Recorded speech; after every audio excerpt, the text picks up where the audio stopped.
The Atheist Debates Patreon Project presents The Good Book and the Worth of Women. I recently released a video on what the Bible has to say about rape.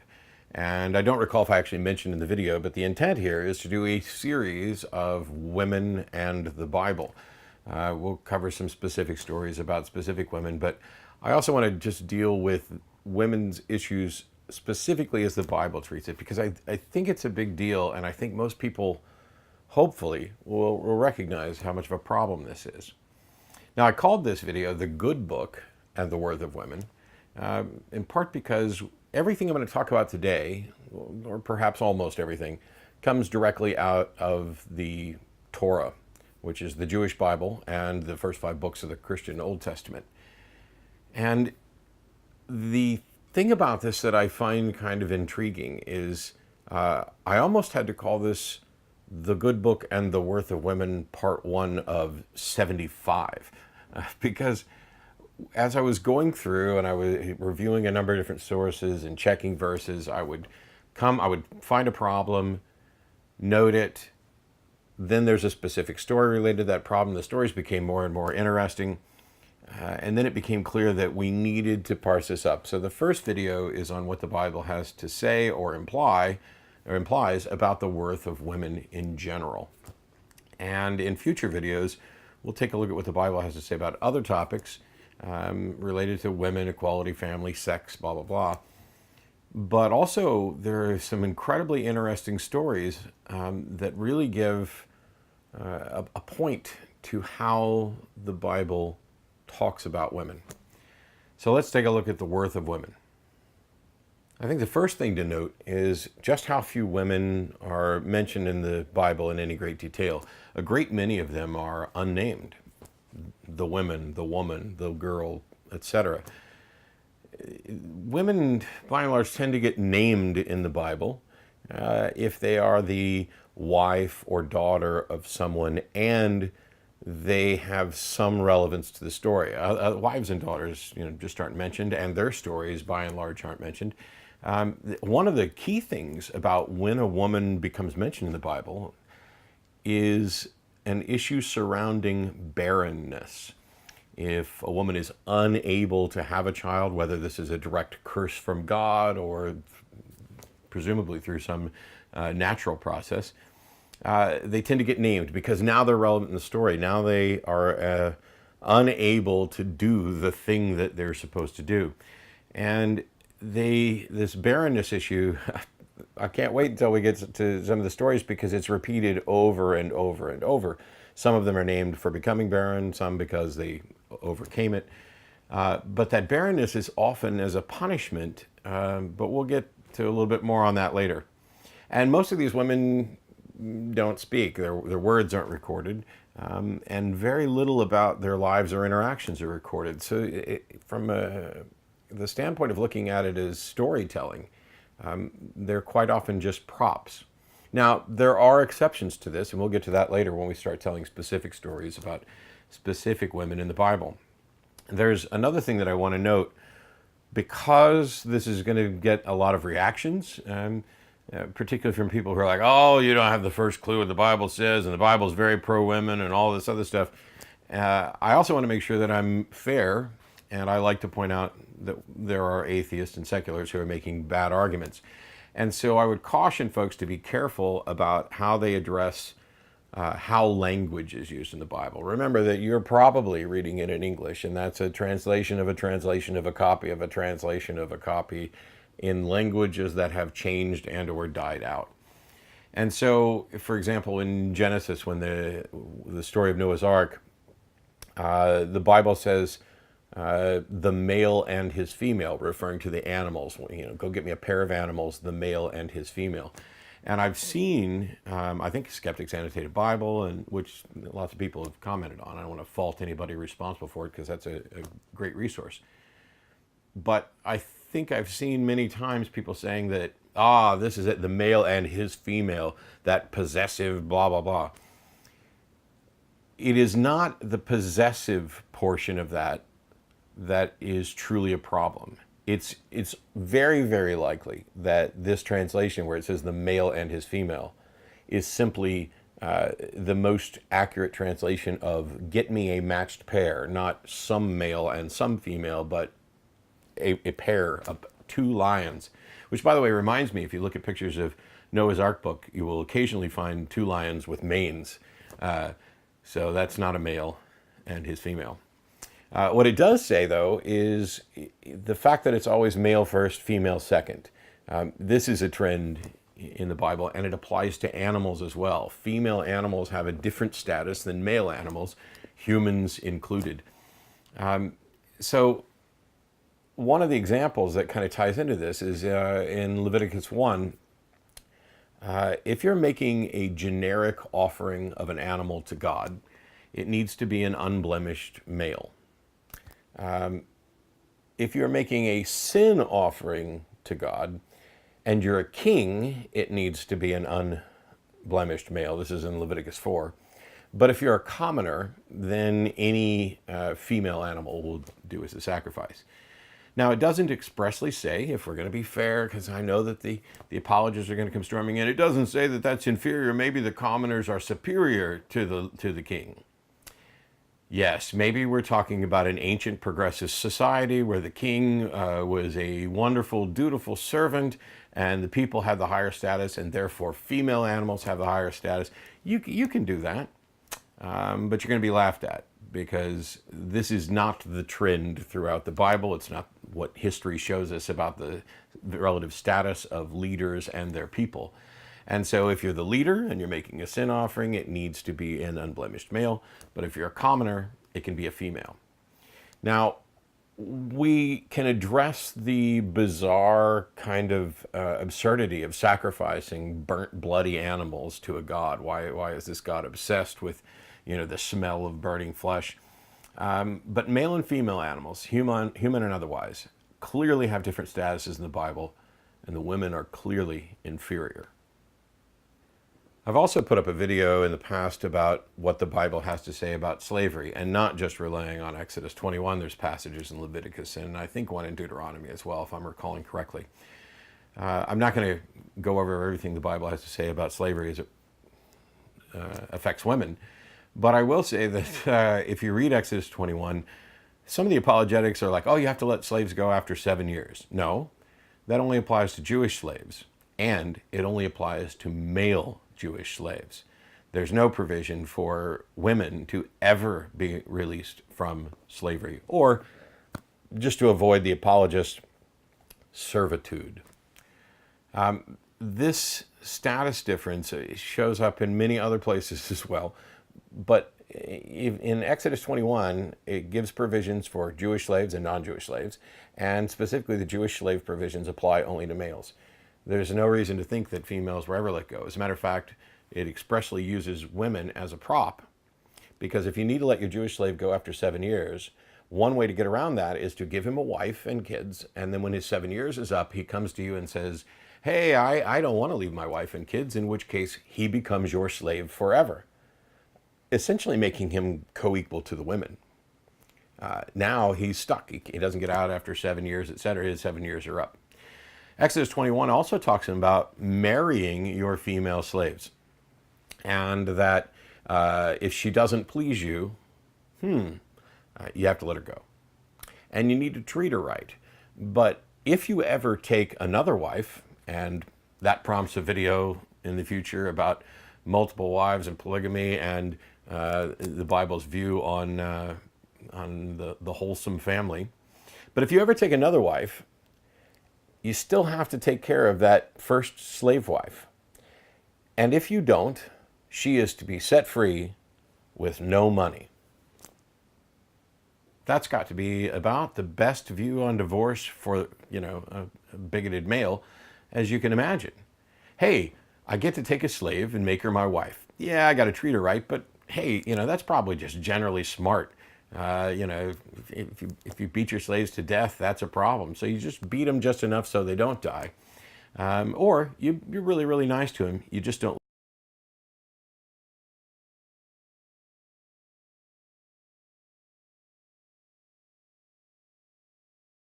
want to have to take care of two wives. So I'll just stop taking care of my slave wife, and now she'll be free, and she gets no money, no compensation, no anything. She's just tossed out the door. There you go. Hey, you're free. Bye. Thanks for all the wonderful sex and stuff that you probably didn't enjoy or want. The Bible doesn't seem to take into account what women want, and they are, in many cases, property, even when they are, air quotes, free. They are the property of men on par with livestock. Look at the Ten Commandments. Do not covet thy neighbor's wife or his ass or anything else that he owns. Wow. Now, I know that there are people who are going to say, yes, but the Bible says this about women, and oh, there's so many positive things. Please, put together the positive things that the Bible says about women. Because so far, what we're finding is they're a second-class citizen. They are compared with livestock in as far as value and who owns what. They have different rules when it comes to slavery. They may or may not have any rights when it comes to marriage and property. Property. Yes, let's take a look at that. So there's a number of ways to look at how the Bible views women as property, but also how to view their rights with respect to property. And right before I get into the details on that, I want to talk about something that's potentially confusing. Even the Bible seems to be very confused about it, and you will find different usages of the terms dowry and bride price throughout the world. And I'm going to go with what I see to be as the most standard, common understandings of dowry and bride price. A bride price is essentially what you would pay to buy your wife from her family. A dowry is what that family, the money and property that family gives the bridegroom along with the wife. Now, I have to be cautious because the Bible uses the word dowry in the English, the King James, etc. And it seems that sometimes it might actually mean bride price. It's not clear that there's an express endorsement of dowry as the sense of the family has to give property and money. But that cost for a dowry, and the reason I'm addressing this is because this was practiced in societies that used the Bible as their moral guide for a very long time. And there's certainly dispute about it. But if you have a dowry, that means that as the father of daughters, I'm going to be giving up property and money to the men who take care of my daughters so that I don't have to. We need to get them married off. And that means that daughters are a net negative. At least a bride price, what the bridegroom would pay to the family in order to buy a bride, puts some positive value on women. It's still a bizarre and immoral process that turns women into a commodity, but at least now they're a positive commodity, whereas in a dowry situation, it essentially makes daughters a net negative because they are going to cost you. If you have sons, they work for you and they can inherit your property. Daughters generally cannot inherit, but there are exceptions. And those sons may not only inherit your stuff, but they may be getting property and money as a dowry from whoever they end up marrying. They may also have to pay a bride's price. It could be a one or the other or both. But by and large, the Bible doesn't offer support for the dowry model of the bride's family paying. But it does have many examples of the bridegroom paying and working to earn the bride. We'll talk more about Jacob's story a little later. Not in this video. But it also talks about gifts that the bride's family gives the bride. And by and large, that gift seems likely to be a handmaid. Essentially, the dowry, to the extent that there is any, that goes along with the bride is, hey, you get to take this slave woman with you to be your handmaid. And then evidently you can give her to your husband to screw, but that's for another video as well. So even when the man is paying the bride price, that sets up a positive view of women.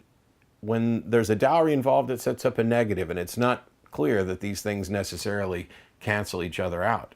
This is why women are implicitly valued less than men in the Bible. But it's worse than that, because the Bible explicitly values women as less. When I think it's in Numbers, and I apologize, the reference isn't in my notes, but the Bible specifically gives relative values in shekels for people, male and female, of different ages.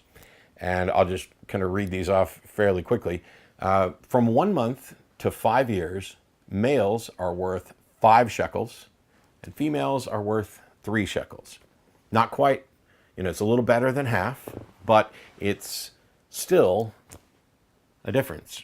And the interesting thing is for census purposes, when you're counting up the number of people in the population, only males over 1 month of age are counted. Females aren't listed as being counted at all. This is Numbers 3:15, I think. From the ages of 5 to 20, males are worth 20 shekels and females are worth 10. Basically, this is like the lowest value, 50%, or lowest relative value. Obviously, little girls being worth only 3 shekels is, the lowest. But from 5 to 20 years, males are worth 20, females are worth 10.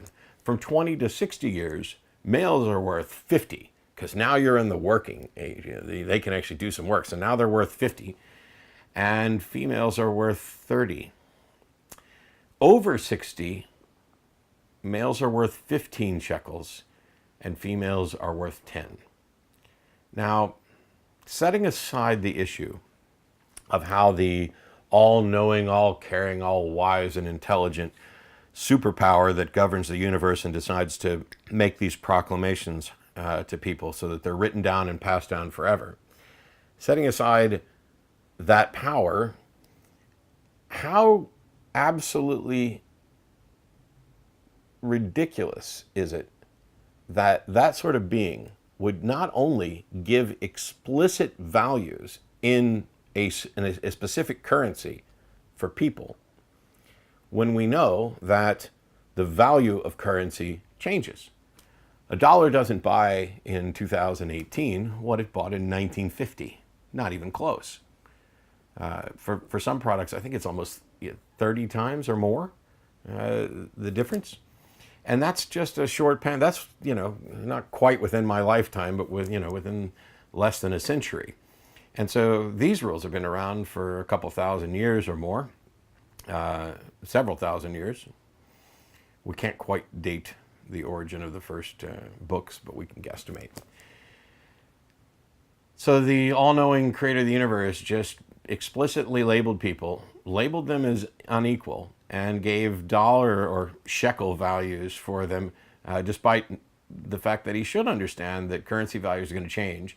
And you can say, well, of course he knew that. This was for those people at those time, and it would change. Well, where's the update? Where's the updated list? And by the way, isn't that overlooking the fact that the God is essentially saying, hey, men are worth way more than women? This is about as explicit as the Bible could get and does get about the relative values. And for my money, and I don't have that many shekels, but it's also an absolute refutation of any claim that the Bible views men and women as equal. There are others, and we'll talk about some of them when we get to the New Testament. Women are to have authority over men and not to speak in church and all these other things when it comes to rights. And so these sorts of ideas made it really easy to say that, hey, women shouldn't be allowed to have property. Women shouldn't be allowed to vote. And, the man is the head of the household as Christ is the head of the church. Now, getting back to dowry for just a second, it's true that a dowry can serve as a protection for women in some circumstances because it has, if the woman is mistreated, and as a result of this, there's a divorce, a separation, whatever dowry she came with is typically returned to that family. It's kind of like an insurance policy that you're going to take care of our daughter or we're going to get our stuff back. But given the inferior protections and status that women generally have in the Bible and in civilizations that use the Bible as their foundation, it works as a strong net negative against having daughter. There's no guarantee. Hey, I married your daughter, I moved off. You're never going to find out if I mistreated her or not. You're not getting that dowry back. And unless there's a demonstration that she's been mistreated and has to be freed, she has no property rights over that dowry.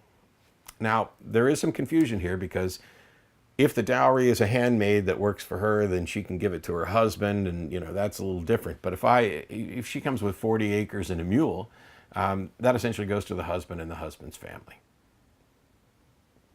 Again, I want to be clear. I'm not saying that the Bible explicitly endorses dowry in that concept, despite using the word in the English translations. But the civilizations that made use of the Bible definitely did this, and there's no admonition against it, and it seems consistent with what the Bible has to say about women's relative status. It's also been argued that the dowry is a substitute for inheritance. Essentially, daughters cannot inherit because they'll have a dowry, or perhaps they have a dowry because they can't inherit. Either way, as long as she's taken care of, the dowry isn't actually hers. It's viewed as that family's. But what does that say when you can have multiple wives and concubines without it being considered infidelity, if infidelity is the only grounds for a divorce, if there are in fact grounds for divorce, which is another point of confusion? When it comes to actual property, Numbers 27:8 allows daughters to inherit only if there are no sons. So essentially, you have property, and if you have sons, they will inherit. And if there are no sons, then the daughter inherits. If there's no children at all, it then goes to your brethren, your father's brethren, your kinsmen. At no point does it go to your wife, it always goes to your father's brethren, not your mother's brethren. It's difficult to say, oh, the Bible says women cannot own property. That's clearly not true, because if you're the daughter and you have no brothers, you can inherit. That's at least covered in Numbers. But I wonder if we're being a bit anachronistic about this. If apologists are saying, oh, well, look, this is our current understanding based on everything, and not actually looking at what the Bible has to say. Because when I mentioned women having daughters being viewed as a net negative because of dowry, that's not the only thing that makes women viewed as a net negative. When a woman gives birth to a male child, she's unclean for 7 days. Now, I'd love, maybe in another video when we talk about the Bible and sex and birth and families and stuff, we'll get into how gross it is to just label women as unclean for 7 days. But when she gives birth to a girl, she's unclean for 14 days. Essentially, it is twice as sinful to give birth. It's sinful to give birth to a boy, but it's twice as sinful to give birth to a girl. And I say sinful to expressly point out that there is an apparent contradiction here, where the Bible says, go forth, be fruitful and multiply. And it tends to say a lot of positive things about children. It also views the pain of childbirth as a result of Eve's sin, and the uncleanliness, which, yes, it has to do with the tabernacle and holiness as well, but it's twice as much for girls. But it's not just that gives us the impression that there's something wrong with girls. Having a girl is worse. Being a woman who is capable of having children is already a problem. But women are also unclean during their menstruation. It's not just the woman that's unclean. It's anything that she touches or sits on or lies on that's unclean. And it's so unclean that anybody who touches her or touches the thing she sat on or lay on becomes unclean as well. And so this period here of 7 days, and heaven forbid that you actually have sex with a woman who's menstruating. The Bible seems to have kind of a couple different views about this. You see, in Leviticus 15, If you touch anything that a woman, you touch the menstruating woman or anything she's touched or lay on in that period of being unclean, you have to go and wash, and you will not be clean until evening. If you have sex with her in Leviticus 15, you are unclean for a week. And after the week is up, what the woman has to do is go and kill 2 turtles or 2 pigeons. So we're back to, let's offer up sacrifices, and specifically in this case, turtles or pigeons. I wonder perhaps if maybe, since we didn't have a market to sell tampons and pads back then, if there was instead a market of selling turtles.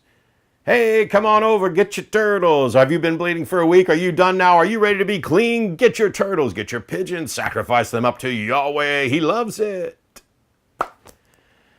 So there's got to be the sacrifice demonstrating that there's some sort of purification / sin offering. And God really loves, blood, apart from menstrual blood, which he supposedly created, but he loves the other blood. But that's Leviticus 15.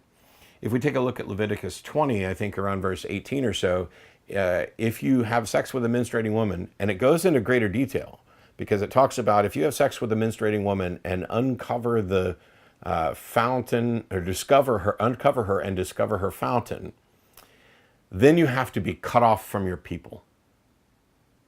Wow. So in Leviticus 15, if you have sex with a menstruating woman, you are unclean for a week. In 5 chapters later, if you have sex with a menstruating woman, you're cut off from your people. Well, there is that additional passage. So maybe you're not being cut off from your people for having sex with a woman, but maybe you're cut off because you dared to look down at her nether regions, to her fountain. You uncovered her and looked, and that makes it worse. So the Bible's not particularly progressive on sex, certainly not sex positive. But the laws in the Bible with respect to divorce, adultery, polygamy, incest, rape, etc., all seem to be very, very male-centric. There are passages that talk about if a man suspects his spouse of cheating on him, here's what you do. Where are the passages that say if a woman suspects her spouse of cheating on her, here's what she can do? It's entirely possible that somebody will email me and say, you've overlooked this verse. Cool. But unless that verse is offering equal status and equal rights, I don't know that it fundamentally changes what the objection is, because there could be many verses that I missed during this study, because essentially we haven't even gotten out of the first 5 books of the Bible talking about problems with women. And even within those, there are specific stories that we're hoping to address. Women's values and worth and rights are virtually non-existent. Okay, so she's worth 10 shekels. Oh, 5 shekels, or 3 shekels, or 15 shekels, or 10 shekels. What? How is this sort of determination made? Oh, she can have property, but only if she doesn't have brothers, because there's a male primacy.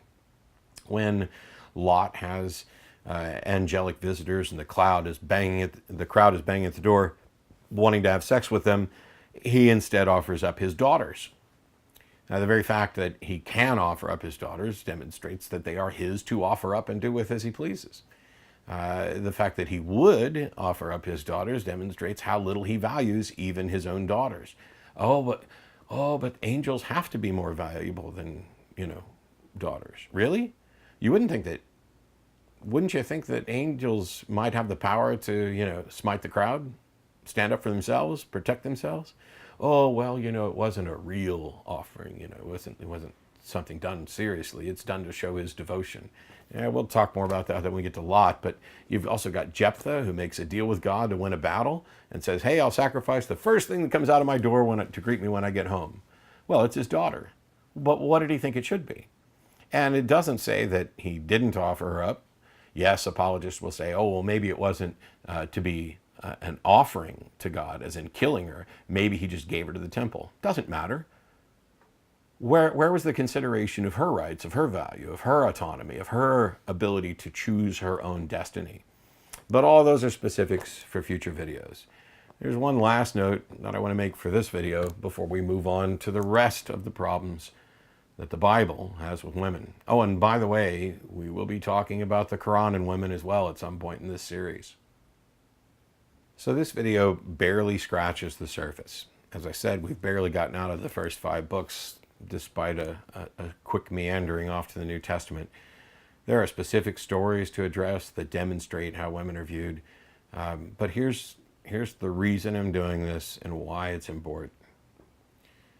Despite the fact that we've barely scratched the surface, there's already mountains of problems in just the verses that I've talked about. Just the general view of women as second-class citizens, as perhaps being roughly the equivalent of livestock or property.